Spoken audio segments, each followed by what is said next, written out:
Hello दोस्तों, कैसे हैं आप? कैसे चल रही है आपकी पढ़ाई?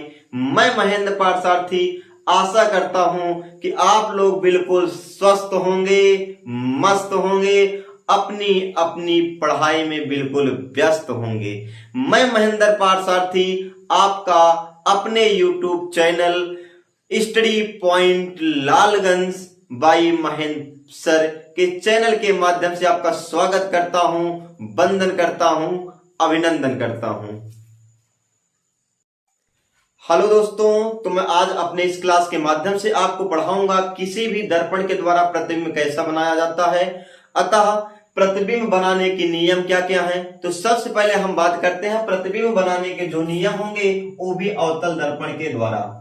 अवतल दर्पण के द्वारा प्रतिबिंब बनाने का नियम क्या क्या है, इस नियम को ध्यान दीजिएगा। इसके 4 नियम होंगे। सबसे पहला जो नियम है दोस्तों, ये आपका अवतल दर्पण है क्या? अवतल दर्पण क्या होता है? सबसे पहला काम, ये एक आपका गोली दर्पण होगा जिसका आप बाहरी भाग क्या करते हैं दोस्तों, पॉलिश कर देते हैं और अंदर वाला भाग क्या बना देते हैं, परावर्तक बना देते हैं। अंदर वाला भाग दोस्तों क्या होता है, परावर्तक होता है, जहां से परावर्तन होगा। और ये वाला भाग क्या करते हैं, आपका बाहरी भाग को पॉलिश कर देते हैं, अर्थात उभरे हुए भाग को पॉलिश कर देते हैं। तो दोस्तों ध्यान दीजिएगा, ये आपका क्या है, दर्पण का ध्रुव है, ये यहाँ आपका मुख्य फोकस है, ये आपका वक्रता केंद्र है और यहाँ पर आपका क्या है, अनंत है। तो दोस्तों स्तर पहला जो इसका नियम होगा, पहला नियम कहा जाता है कि जब कोई प्रकाश की किरण मुख्य अक्ष के समांतर, जब कोई प्रकाश की किरण मुख्य अक्ष के समांतर जाती है या दर्पण पर आपतित होती है तो परावर्तन के पश्चात वह मुख्य फोकस से होकर गुजरती है, यही इसका पहला नियम है। फिर समझिएगा, जब कोई प्रकाश की किरण मुख्य अक्ष के समांतर जाती है तो परावर्तन के पश्चात वह मुख्य फोकस से होकर गुजरती है, यही प्रतिबिंब बनाने का पहला नियम है दोस्तों। और दूसरे नियम की अगर बात करते हैं, दूसरे नियम की अगर बात करेंगे, जब कोई प्रकाश की किरण मुख्य फोकस से होकर गुजरती है, तो वह परावर्तन के पश्चात मुख्य अक्ष के समांतर हो जाती है, अर्थात वह परावर्तन जब होगा, परावर्तन के पश्चात मुख्य अक्ष के समांतर हो जाती है। ये प्रतिबिंब बनाने का दूसरा नियम है। और तीसरे नियम की अगर बात करते हैं दोस्तों, ये बहुत ही अच्छा नियम है कि जब कोई प्रकाश की किरण वक्रता केंद्र से होकर हो जाती है, ध्यान दीजिएगा, जब कोई प्रकाश की किरण वक्रता केंद्र से होकर जाती है तो वह परावर्तन के पश्चात जिस रास्ते से जाएगी, जिस मार्ग से जाती है, उसी मार्ग से पुनः क्या हो जाती है, अपने माध्यम में वापस लौट जाती है। ऐसा क्यों होता है? क्योंकि इस कंडीशन में जो आपकी प्रकाश की किरण है वह समतल दर्पण पर अभिलंबवत आपतित होती है। समतल दर्पण पर क्या होती है दोस्तों, अभिलंबवत आपतित होती है। हमने आपको पढ़ाया है, हमने आपको बताया है कि जब कोई प्रकाश की किरण किसी दर्पण पर अभिलंबवत आपतित होगा तो यहाँ पर जिस प्रकाश की किरण उसी रास्ते से पुनः क्या हो जाती है, वापस लौट जाती है। इसको हमने आपको क्या किया, बताया था। इसके बाद चौथे नियम की बात करते हैं दोस्तों। तो जो चौथा नियम है, ये कहा जाता है कि जब कोई प्रकाश की किरण दर्पण के ध्रुव पर आपतित होता है, जब कोई प्रकाश की किरण दर्पण के ध्रुव पर आपतित होगा तो वह जितना अंश का कोण बनाती है उतने अंश का कोण बनाते हुए पुनः क्या हो जाती है, परावर्तित हो जाती है। जितना अंश का कोण बनाती है उतने अंश का कोण बनाते हुए पुनः क्या हो जाएगी दोस्तों, पुनः क्या, परावर्तित हो जाएगी। यही सब। अब इसके बाद दोस्तों हम सीखेंगे कि अवतल दर्पण के द्वारा कैसे प्रतिबिंब बनेगा और कैसे इसके किरण आरेख को हम बनाएं। तो सबसे पहले हम बनाएंगे एक अवतल दर्पण। अवतल दर्पण ध्यान दीजिएगा दोस्तों, ये बाहर से क्या होता है, पॉलिश होता है और अंदर वाला भाग जो होता है इसका परावर्तक होता है। अंदर वाला भाग क्या होगा, परावर्तक होगा। इसको बोलते हैं मुख्य अक्ष। ये क्या है दोस्तों, आपका मुख्य अक्ष होगा और ये दर्पण का ध्रुव होगा। यहाँ पर दर्पण का फोकस होगा, मुख्य फोकस आपका वक्रता केंद्र हो गया, ये आपका क्या हो गया, अनंत हो गया। अगर हम ध्यान से देखें तो प्रतिबिंब की स्थितियां, यानी कि अब इस समतल दर्पण में हम वस्तु को कहां पर रख सकते हैं। तो वस्तु को रखने का केवल पहला जो तरीका है, यह तरीका है, वस्तु को या तो अनंत पे रखें, या तो अनंत और सी के बीच रखें, या तो वस्तु को हम वक्रता केंद्र पर रखें, या तो वक्रता और केंद्र, वक्रता केंद्र और फोकस के मध्य रखें, या तो आपका फोकस होगा, नहीं तो फोकस और दर्पण के ध्रुव के बीच में होगा। यही प्रतिबिंब की वस्तु रखने की 6 स्थितियां हैं। लेकिन एक बात इसी के साथ साथ और याद करिएगा कि जब हम वस्तु को अनंत पर रखते हैं तो इसका जो प्रतिबिंब बनता है हमेशा फोकस पर बनता है। जब वस्तु अनंत और सी के मध्य होगा तो प्रतिबिंब एफ और सी के मध्य होगा। जब वस्तु आपका सी पे होगा तो प्रतिबिंब भी आपका कहां पर बनेगा दोस्तों, सी पे बनेगा।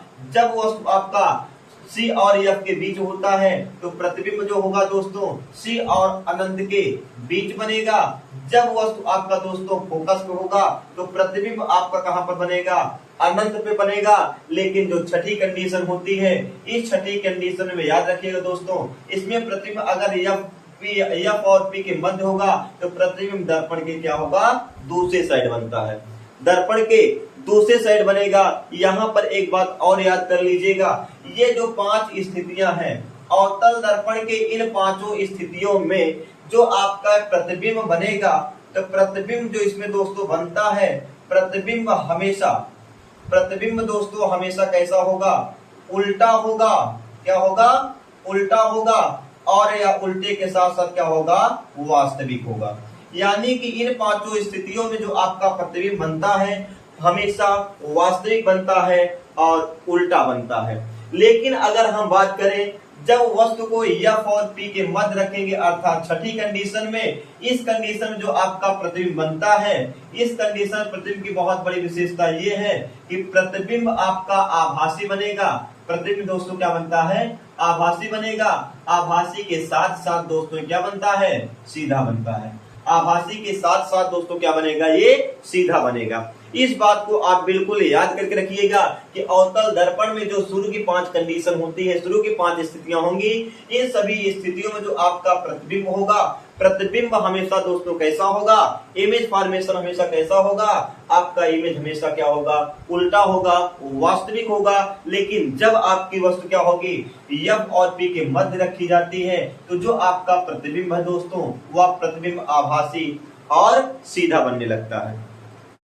तो दोस्तों ध्यान दीजिएगा कि अवतल दर्पण के द्वारा कैसे प्रतिबिंब बनेगा, कैसे उसका किरण आरेख होगा। इसमें सबसे पहला जो आरेख होगा, जब वस्तु कहां होगी दोस्तों, जब वस्तु अनंत पर हो। जब वस्तु कहां होगी दोस्तों, अनंत पर होगी। तो यहाँ पर हम वस्तु को रखेंगे और बताते हैं कि जब कोई प्रकाश की किरण मुख्य अक्ष के समांतर जाती है तो वह फोकस से होकर गुजरती है। वह कहां से होकर गुजरती है दोस्तों, फोकस से होकर गुजरेगी। और पुनः वही कंडीशन, जब कोई वस्तु मुख्य अक्ष के समांतर जाती है दोस्तों तो वह फोकस से होकर क्या होगी, गुजरती है। जहां पर ये दोनों किरणें एक दूसरे काटती है, अर्थात जहां पर परावर्तित किरणें एक दूसरे काटेगी वही क्या बनेगा, प्रतिबिंब बनेगा। तो यहाँ पर प्रतिबिंब की अगर बात किया जाए तो प्रतिबिंब दोस्तों बहुत छोटा बना हुआ है। प्रतिबिंब कैसा बना, बहुत छोटा बना है। और कहां पर बना है, मुख्य फोकस पर। प्रतिबिंब कहां पर बनेगा, मुख्य फोकस पर। प्रतिबिंब कहां पर बना दोस्तों, मुख्य फोकस पर। और प्रतिबिंब हमेशा क्या होगा, वास्तविक उल्टा बनेगा। प्रतिबिंब कैसा बनेगा, वास्तविक एवं उल्टा बनेगा। और दूसरी अगर बात करते हैं, दूसरी कंडीशन में, जब वस्तु आपका अनंत और सी के मध्य होगा। जब वस्तु दोस्तों अनंत और सी के मध्य होगा तो आप लोग जानते हैं कि मुख्य अक्ष के समांतर जाने वाली प्रकाश की किरण, मुख्य अक्ष के समांतर जाने वाली प्रकाश की किरण मुख्य फोकस से होकर गुजरती है। कहां से गुजरेगी दोस्तों, मुख्य फोकस से होकर गुजरती है। और पुनः हम जानते हैं कि जब कोई प्रकाश की किरण मुख्य फोकस से होकर गुजरती है, जब कोई प्रकाश की किरण दोस्तों मुख्य फोकस से होकर गुजरती है तो परावर्तन के पश्चात वह मुख्य अक्ष के समांतर हो जाती है। और जहां दोनों किरणें, परावर्तित किरणें एक दूसरे काटेगी वही क्या बन जाता, आपका प्रतिबिंब बनेगा। तो प्रतिबिंब क्या बन गया, ए डैश बी डैश बन गया। प्रतिबिंब क्या बन गया दोस्तों, ए डैश बी डैश। और अगर देखा जाए तो जो प्रतिबिंब है, प्रतिबिंब एफ और सी के मध्य बना है। तो प्रतिबिंब कहां पर बनेगा, एफ और सी के मध्य बनेगा, फोकस और वक्रता केंद्र के मध्य बनेगा। और कैसा बनेगा, इस देखिए इसके तीर ऊपर, इसकी तीर क्या है, नीचे है, अर्थात उल्टा है, यानी प्रतिबिंब कैसा बनेगा दोस्तों, प्रतिबिंब आपका उल्टा बनेगा। उल्टा प्रतिबिंब सदैव क्या होता है, वास्तविक होता है। उल्टा प्रतिबिंब सदैव क्या होता है दोस्तों, वास्तविक होगा। और इसके साथ साथ कैसा बनेगा, वस्तु से छोटा बनेगा। क्या होगा दोस्तों, वस्तु से छोटा होगा, वस्तु से छोटा। एक बात याद कर लीजिएगा, वाव आसी, वाव आसी, इसका मतलब ये होगा दोस्तों, वह से होता वास्तविक, उससे उल्टा। वास्तविक प्रतिबिंब हमेशा क्या होता है, उल्टा होता है। वाव वास्तविक हमेशा उल्टा। आ से आपका आभासी, आ से आपका दोस्तों क्या होता है, आभासी। सी से आपका होता सीधा, अर्थात सीधा प्रतिबिंब हमेशा क्या होता है, वास्तविक होता, आभासी होता है। आभासी प्रतिबिंब सदैव क्या होगा, सीधा होता है, याद करके रखिएगा। अब अगर हम बात करते हैं तीसरी कंडीशन के बारे में, जब आपकी वस्तु कहां पर होगी, वक्रता केंद्र पर होगी। कहां पर होगी दोस्तों, वक्रता केंद्र पर होगी। तो ध्यान दीजिएगा, मुख्य अक्ष के समांतर जाने वाली प्रकाश की किरण कहां से गुजरती है, मुख्य फोकस से होकर गुजरती है। कहां से गुजरेगी दोस्तों, मुख्य फोकस से होकर गुजरती है। और उसके बाद अगर ध्यान दिया जाए, मुख्य फोकस होकर गुजरती है। जब कोई प्रकाश की किरण मुख्य फोकस से होकर जाती है तो परावर्तन के पश्चात मुख्य अक्ष के समांतर हो जाती है, और जहां दोनों किरणें एक दूसरे के आपस में क्या होगा, काटती है, वहीं क्या बनेगा, आपका प्रतिबिंब बनेगा। वहीं दोस्तों क्या बनता है, आपका प्रतिबिंब बनेगा। और प्रतिबिंब कैसा होगा, सबसे पहला काम देखिए, प्रतिबिंब वस्तु जहां पर रखी है, ऑब्जेक्ट जहां पर है, वहीं पर क्या बन गया, आपका प्रतिबिंब। तो प्रतिबिंब कहां पर बनेगा, प्रतिबिंब बनेगा वक्रता केंद्र पर। प्रतिबिंब कहां पर बनेगा, वक्रता केंद्र पर प्रतिबिंब बनेगा। इसके साथ साथ जो प्रतिबिंब है वस्तु के बराबर, प्रतिबिंब क्या होगा, वस्तु के बराबर क्या बनेगा दोस्तों, प्रतिबिंब बनेगा। वस्तु के बराबर प्रतिबिंब के साथ साथ हमेशा याद कर लेना, प्रतिबिंब बनेगा वास्तविक बनेगा, और कैसा बनेगा, उल्टा बनेगा। वास्तविक बनेगा और क्या बनेगा दोस्तों, उल्टा बनेगा। अब दोस्तों आगे बात करते हैं हम कंडीशन नंबर तीसरे की। जब वह आप कहां होगी, फोकस वक्रता के अंदर फोकस के मध्य होती है, वक्रता के अंदर फोकस के मध्य होगी। तो वही कंडीशन, जब कोई प्रकाश की किरण मुख्य अक्ष के समांतर जाती है तो वह फोकस से होकर गुजरती है। कहां गुजरेगी दोस्तों, फोकस से होकर गुजरती है। और जब कोई प्रकाश की किरण मुख्य फोकस से होकर गुजरती है तो परावर्तन के पश्चात मुख्य अक्ष के समांतर हो जाती है, और जहां ये दोनों किरणें एक दूसरे क्या होगा दोस्तों, काटती है, वहीं पर क्या बनेगा, आपका प्रतिबिंब बनेगा। क्या बनेगा दोस्तों, प्रतिबिंब बनेगा। अब देखिए यहां पर देखा जाए, जो प्रतिबिंब है, प्रतिबिंब आपका वक्रता केंद्र सी और अनंत के मध्य बना है। तो प्रतिबिंब कहां बना, वक्रता केंद्र सी और अनंत के मध्य बना। कहां बना दोस्तों, सी और इनफाइनाइट के मध्य बनेगा। और देखा जाए प्रतिबिंब क्या है, वास्तविक है, पहला काम वास्तविक के साथ साथ दोस्तों क्या उल्टा है। लेकिन यहां पर जो आपकी वस्तु है छोटी है, प्रतिबिंब क्या हो गया, बड़ा हो गया। तो लिखेंगे तो जो प्रतिबिंब है वस्तु से बड़ा बनेगा, प्रतिबिंब क्या होगा, वस्तु से बड़ा बनेगा। अब आते हैं कंडीशन नंबर 5 की, जब आपकी वस्तु फोकस पे होगी। जब वस्तु कहां होगी दोस्तों, मुख्य फोकस पर होगी। तो वही काम करना है, मुख्य अक्ष के समांतर जाने वाली प्रकाश की किरण मुख्य फोकस होकर गुजर जाती है। और उसके बाद जब कोई प्रकाश की किरण दर्पण के ध्रुव पर आपतित होती है, तो जितने कोण से आपतित होगी उतने कोण से क्या होगी दोस्तों, ये परावर्तित हो जाती है। और ये दोनों किरण जहां पर काटेगी वहीं पर आपका प्रतिबिंब बनेगा, अर्थात ये प्रतिबिंब कहां पर बनेगा, आपका अनंत पर बनेगा। कैसा बनेगा, प्रतिबिंब कहां पर बनेगा, प्रतिबिंब अनंत पर बनेगा। प्रतिबिंब कहां पर बनेगा, अनंत पर बनता है, इनफाइनाइट में। कैसा बनेगा, वस्तु से बहुत बड़ा, वस्तु से बहुत बड़ा बनेगा दोस्तों, वस्तु से बहुत बड़ा बनेगा, वास्तविक बनेगा। वास्तविक के साथ साथ क्या बनेगा, उल्टा बनेगा। वास्तविक के साथ साथ क्या बनेगा दोस्तों, उल्टा बनेगा। अब कंडीशन नंबर 6 है जो आपके लिए बहुत ही विशेष है। तो ध्यान दीजिएगा दोस्तों, अगर इसकी बात करते हैं कि जब कोई प्रकाश की किरण कहां होगी, फोकस और ध्रुव के बीच होगा। फोकस और ध्रुव के कहां होगा दोस्तों, बीच में होगा। यानी कि आपकी वस्तु कहां पर होगी, यहां पर होगी। एफ और पी के मध्य होगा। तो हम जानते हैं कि मुख्य अक्ष के समांतर जाने वाली प्रकाश की किरण कहां गुजरती है, वह फोकस होकर गुजरती है। फोकस गुजरते हुए प्रतीत होगी, या सॉरी, और फोकस होकर क्या होती है, गुजरती है। और जब कोई प्रकाश की किरण वक्रता केंद्र से होकर जाती है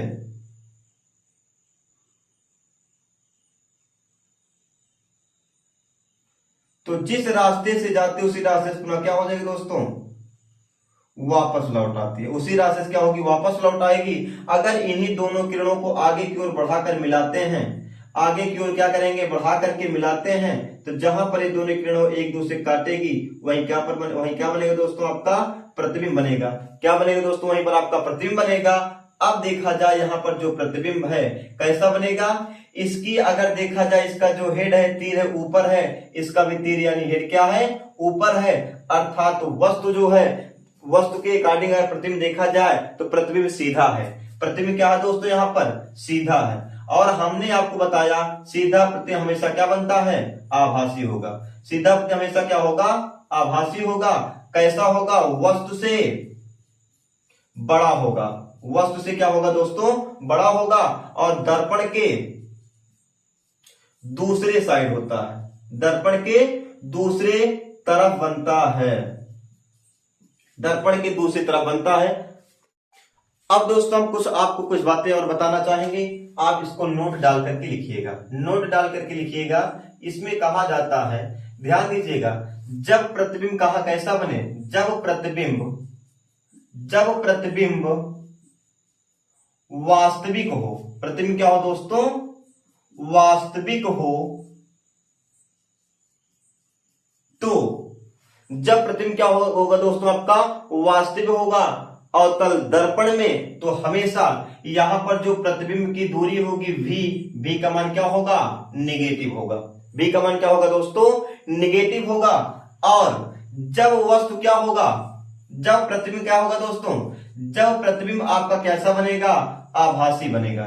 क्या बनेगा, आभासी हो। उस कंडीशन में जो v का मान होगा वो क्या होगा, पॉजिटिव होगा। v का मान क्या होता है, पॉजिटिव होगा। लेकिन चाहे आपका प्रतिबिंब वास्तविक हो या आभासी हो, हमेशा वस्तु की जो दूरी होगी, वस्तु की जो दूरी होती है दोस्तों, u का मान सदैव क्या होगा, u का मान सदैव क्या होगा दोस्तों, निगेटिव होगा।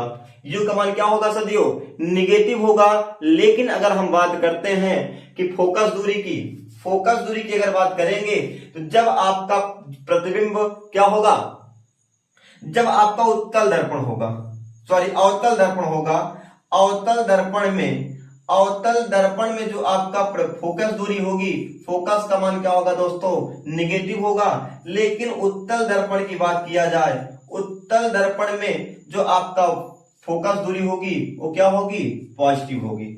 उत्तल दर्पण में जो फोकस दूरी होगी क्या होगी दोस्तों, वो पॉजिटिव होगी। इस बात को आप लोग बिल्कुल याद करें। अब यहां पर दोस्तों 2-3 बातें हैं, उसको भी याद कर लीजिएगा। सबसे पहली बात यह होगी कि ऐसा कौन सा दर्पण है जिसमें प्रतिबिंब आपका वास्तविक भी बने और वास्तविक के साथ साथ आभासी भी बनता है। तो दोस्तों याद करिएगा, अवतल दर्पण में प्रतिबिंब जो होता है वह वास्तविक भी होगा, वास्तविक भी बनता है, और वास्तविक के साथ साथ क्या होगा दोस्तों, वास्तविक उल्टा, और वास्तविक उल्टा के साथ साथ क्या होगा, आभासी सीधा दोनों बनता है। यानी कि यही एक आपका दर्पण है जिसमें जो आपका प्रतिबिंब है वह वास्तविक उल्टा, आभासी सीधा दोनों बनता है। दूसरी बात की अगर बात किया जाए कि प्रतिबिंब की वस्तु की कौन सी स्थिति है, वस्तु की वह कौन सी स्थिति है जहां पर प्रतिबिंब बराबर वस्तु की दूरी, प्रतिबिंब बराबर क्या होता है, वस्तु होगा। तो ध्यान दीजिएगा, जब वस्तु वक्रता केंद्र पर रखी जाती है, वक्रता केंद्र पर रखा जाएगा, यानी सेंटर ऑफ कर्वेचर पर होगा, यानी C पर हो, तो जो आपका प्रतिबिंब है, प्रतिबिंब क्या होगा, हमेशा वस्तु के बराबर, जो आपका ऑब्जेक्ट यानी वस्तु की ऊंचाई बराबर क्या होगा, प्रतिबिंब की ऊंचाई होती है। और वस्तु की दूरी हमेशा प्रतिबिंब की दूरी होती है, लेकिन अगर आवर्धन की बात किया जाए तो यहाँ पर आवर्धन का मान हमेशा 1 होता है। आवर्धन का मान क्या होगा दोस्तों? 1 होता है। इस बात को भी आप बिल्कुल बेहतरीन तरीके से याद करके रखिएगा। अब दोस्तों, अगर आपको वीडियो अच्छा लगा हो तो आप प्लीज लाइक शेयर सब्सक्राइब कर दीजिए और चैनल को ज्यादा से ज्यादा शेयर करिए, जिससे मुझे उत्साह मिले, मैं मोटिवेट होकर के आपको अनवरत लगातार वीडियो बना सकूं और इस वीडियो की क्वालिटी और लगातार बढ़ाते रहें। इसी के साथ जय हिंद, जय भारत, मिलते हैं।